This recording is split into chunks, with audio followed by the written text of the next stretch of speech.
What is the worst business decision you've ever seen? In my hometown there was an independent fast food and homemade ice cream place, long established and run by close friends. It was a goldmine. They decided to sell and retire. New owners immediately changed everything.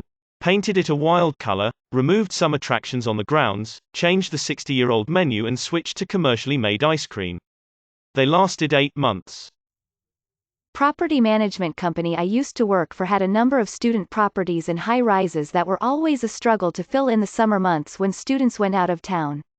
Head office came up with an offer that anyone who signed for 2 years got the 4 summer months at 50% off. Sounds like a good deal. 50% rent is much better than zero. We signed tons of students.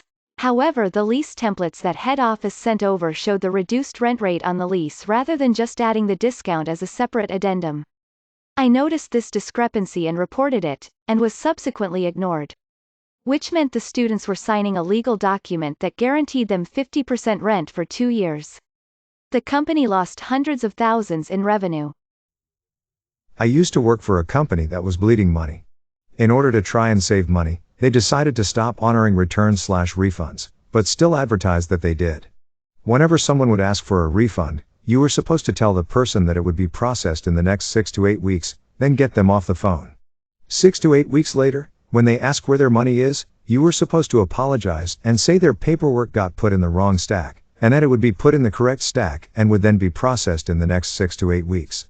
If they complained about the length of time, you were supposed to tell them you can ask your supervisor to expedite it, and they should see it in 4 to 6 weeks instead.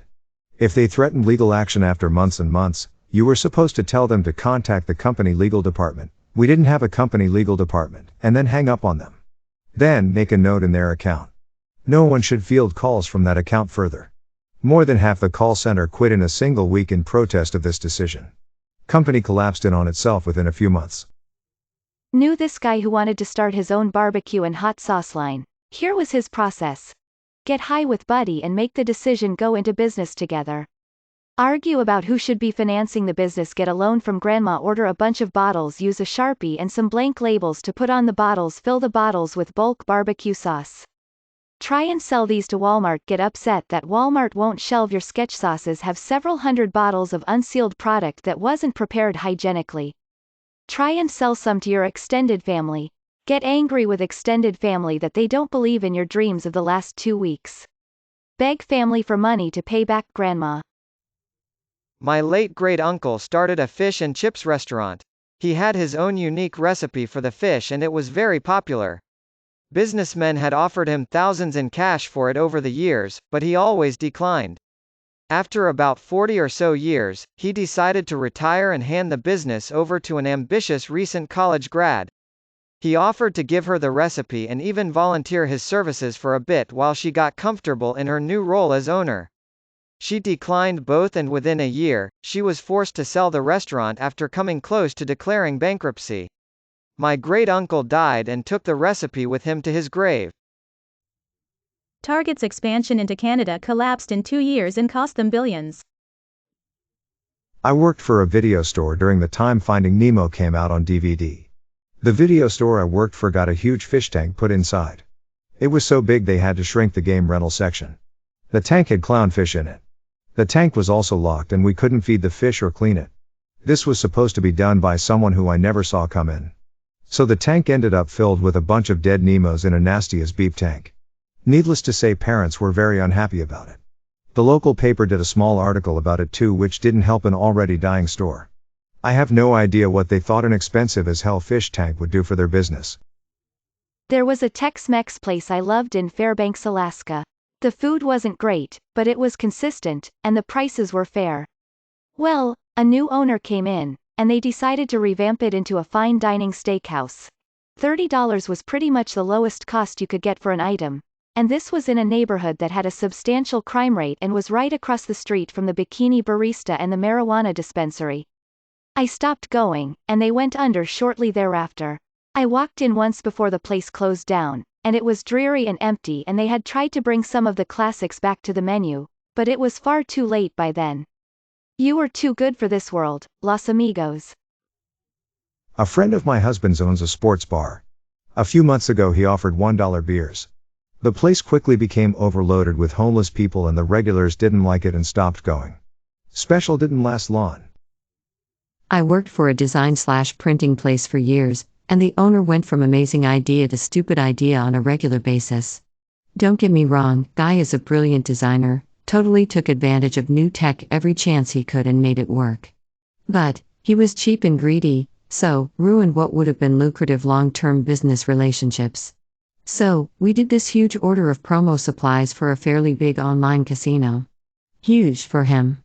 About a $20K order, with good margins, and the chance at long-term work with this company. While it was being picked up, on the spur of the moment, he decides to pad the bill by about $200. The guy picking it up was the son of the casino owner and literally watched the boss do this while I stood at till. The customer looks at me, smiles, and pays the bill. With a huge wad of cash. And says, I know it's not your fault, but my family is very wealthy. We didn't get that way letting people rip us off. Tell the boss over in the corner he just beat himself out of a lot of money, because we love the work. In a voice meant to carry. Edit to clarify who is paying. And padding means he increased the bill over what he had quoted the job to cost. Panera Cares opening less than a mile from my college campus. For those who don't know, Panera Cares basically just let you order food and would list a suggested donation based on what you ordered, but ultimately it was honor system. The cashiers would just make change for you so you could put cash in the donation box. If you can't afford a meal, it's fine to not pay, but you are supposed to volunteer to work for 2 hours to cover it, but this isn't actually required. I think generally these things are supposed to be for really affluent neighborhoods where people probably donate even more than is suggested. But students from the college basically turned it into a real-life tragedy of the Commons experiment. There was almost never bread available because everyone would just take it. The lines were insane and people would donate like $1 if anything. It closed within a year. Lol. Tumblr banning porn was a huge mistake. What turned a relevant and highly profiting social platform into a barely known failure. It was worth more than $1 billion and got sold for $3 million. It took only a year for its traffic to disappear and the worth of the service to lose 99.9% worth. Cafe I work for decided it wanted to fire everyone except for the leads and the manager. Then told the manager they weren't paying her salary anymore and she needed to take on more work. Assumed people would do it because they love their jobs. Circuit City was pretty stupid. When the recession hit, they decided to stop selling appliances and instead focus on DVDs and televisions and such. Appliances are known as being a recession-proof item. People always need refrigerators and microwaves. They don't need DVDs. They also wanted to cut down on labor costs, so they fired a lot of managers and assistant managers, and just left a lot of entry-level employees because they were cheaper to pay. Well, entry-level employees don't really know how to fully run a store, so pretty much every Circuit City became beep. Take a help desk that has been consistently rated extremely well by its customers for their first call resolve, attitude, and helpfulness. Outsource it to a company that's been rated towards the bottom of the list for over a decade because it costs less than the salaries/benefits of your former in-house help desk. Then complain when your first call resolve drops through the floor and your customer satisfaction is at an all-time low. 20th Century Fox giving George Lucas the merchandising rights and rights to sequels for Star Wars in exchange for a pay cut on his director's fee, from $500,000 to $150,000. My old company was internationally known in our industry as being one of the ideal places to be. We could hire basically anybody in the world in our space to move and work in our office. It was such a beep awesome place to work. The CEO decided to cash out when a larger company barely related to our industry decided to buy us. The new company basically gutted everything that made it great, then rushed to go public. The employee stock options were pennies and they drastically cut benefits. Every time there was a complaint, the answer was, maybe you don't understand our vision, or, well, we are a public company now. They also got rid of our office, which was located in one of the hottest LA neighborhoods that everybody loved. More than half of the OG senior members have left and a large number of others are rumored to leave. I was forced to start assisting in hiring and it was grueling. People would apply believing it was our old company, then find out what's up and go elsewhere. Oh, and the stock is plummeting. I hate the fact that what once was is over. Those beep ruined something great. Around last year this time of year, I know someone in their early 50s that sold all of their investments, at a significant dip from the highs, and decided to start producing and selling hand sanitizer in little bottles out of their garage.